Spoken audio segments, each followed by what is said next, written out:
Olá, crianças, espero que estejam bem. Hoje vamos dar continuação à aula de história da semana passada, o Brasil Português. Vamos estudar as páginas 28 e 29. Por favor, abram o livro de vocês para poder acompanhar a explicação. Na semana passada, vocês aprenderam que o Brasil era colônia de Portugal. Hoje, vocês vão aprender que Portugal era o país colonizador. E como país colonizador, Portugal era a metrópole. Portugal era a metrópole. Por que os portugueses tinham tanto interesse em colonizar o Brasil? Porque o Brasil oferecia para Portugal aquilo que Portugal não produzia. De início, os portugueses exploraram uma árvore que existia aqui no Brasil em grande quantidade, chamada pau-brasil. Em seguida, eles exploraram o que tinha aqui no Brasil, que era o açúcar, depois o ouro, o café e outros produtos. Os portugueses também vinham para o Brasil para poder comercializar. Algo interessante de se destacar é que quando um país colonizava o outro, no caso Portugal, quando os portugueses colonizaram o Brasil, eles impuseram a cultura que eles tinham sobre os povos que já moravam aqui e também sobre os povos que vieram. Quais foram os povos que já moravam aqui? Eram os índios. E quem foi que veio depois que os portugueses trouxeram? Os negros escravizados. Então, Portugal impôs sobre esses povos a religião que eles tinham, os costumes, a língua, a culinária, as tradições. E eles tinham que ser influenciados pela cultura portuguesa. Os portugueses também foram influenciados pela cultura desses povos. Ainda na página 28, nós temos duas atividades. Vocês vão escrever no caderno o cabeçalho e vão colocar apenas a resposta. Não precisa escrever a pergunta. Pergunta número 1. Você tem algum antepassado português? Se tiver, procure saber com seus familiares quando e por que ele veio para o Brasil e em que região se instalou. Então, se você tiver algum antepassado português, você vai escrever número 1 e vai escrever no caderno de vocês quando ele veio para o Brasil e onde ele se instalou. Se você não tem nenhum antepassado português, você vai escrever número 1 no caderno e vai escrever apenas não tenho. O N maiúsculo, e depois que você escreve não tenho, você coloca o ponto. Pula uma linha, escreve número 2. Vou ler a pergunta número 2. Pesquise sobrenomes de origem portuguesa e anote-os no caderno. Bem, eu vou falar para vocês alguns sobrenomes que vocês podem responder aí na número 2, de início, tá? Sobrenomes de origem portuguesa. Carvalho, Pereira, lembrando que o início tem que ser sempre com letra maiúscula. Repetindo, Carvalho, Pereira, Ramos, Almeida, Silva, Gouveia, Rodrigues, Pinto, Souza, com S, Ponte, Tavares, Andrade, Santos, Dias, Veloso, Gomes, Coutinho. Esses são alguns sobrenomes de origem portuguesa que vocês podem escrever aí na número 2. Não precisa escrever a pergunta, apenas os sobrenomes. Em seguida tem a letra A, que diz o seguinte: os sobrenomes que vocês anotaram aí, que eu acabei de falar, são iguais ou diferentes dos seus? Que é do seu sobrenome, né? Que você tem mais de um às vezes.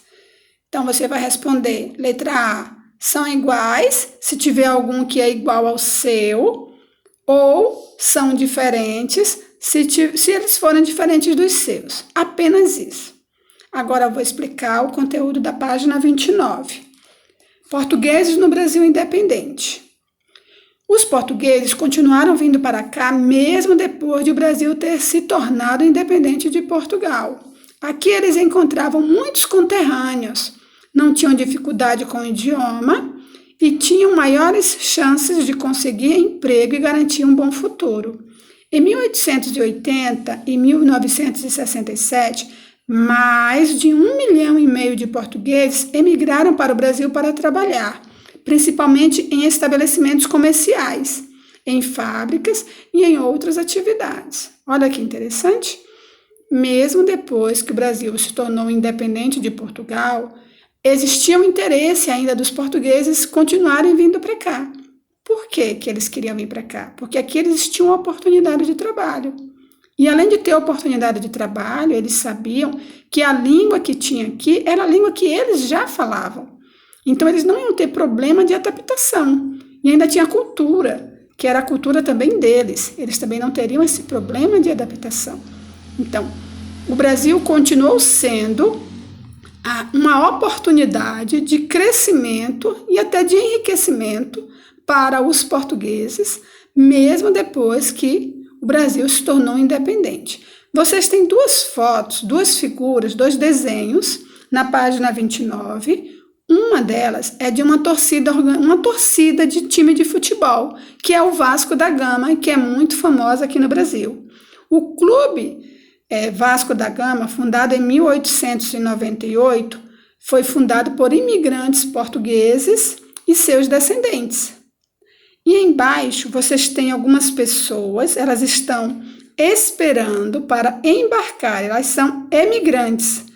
Estão em Lisboa, capital de Portugal, e estão esperando para vir para o Brasil, para poder tentar uma vida melhor aqui no Brasil. Isso foi em 1900, ou seja, o Brasil já não era mais colônia de Portugal. Ainda na página 29, vocês têm duas perguntas que a professora vai ler, vai analisar com vocês e também vai dar resposta para vocês. Primeira pergunta: por que nessa época os portugueses se adaptaram facilmente ao Brasil? Número 1, tá? O que vocês vão responder? Em razão da nossa língua, porque a gente falava o português, e em razão também das tradições que a gente tinha, que eram idênticas às tradições dos portugueses. Por isso que eles se adaptaram tão facilmente aqui no Brasil. Então, o que vocês vão escrever na número 1 da página 29? Em razão de nossa língua e de muitas de nossas tradições de origem portuguesa.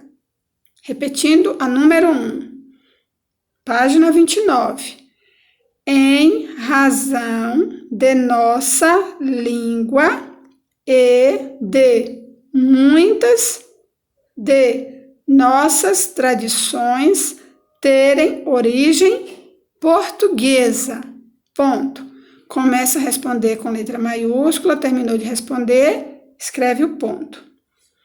A número 2 diz o seguinte: você conhece algum português ou descendente de português no bairro ou na cidade onde vive? Se conhece, pergunte-lhe por que seus familiares escolheram o Brasil para viver e conte para a classe. A gente não pode perguntar nada a ninguém neste momento, né? Sair perguntando nada. Então, vocês só vão responder se vocês conhecem algum português ou algum descendente de português. Se você conhece, você vai responder na número 2 apenas sim. Se você não conhece, você vai responder apenas não. E assim termina a explicação de hoje. Eu peço que vocês leiam o texto da página 28, leiam também o texto da página 29, são textos pequenininhos, e respondam as atividades no caderno de vocês de história. Escrevam um cabeçalho e respondam as atividades. Não precisa copiar a pergunta, apenas responder a atividade. Fiquem em paz, espero que tenham entendido o conteúdo. Um beijo no coração de todos vocês. Amo vocês.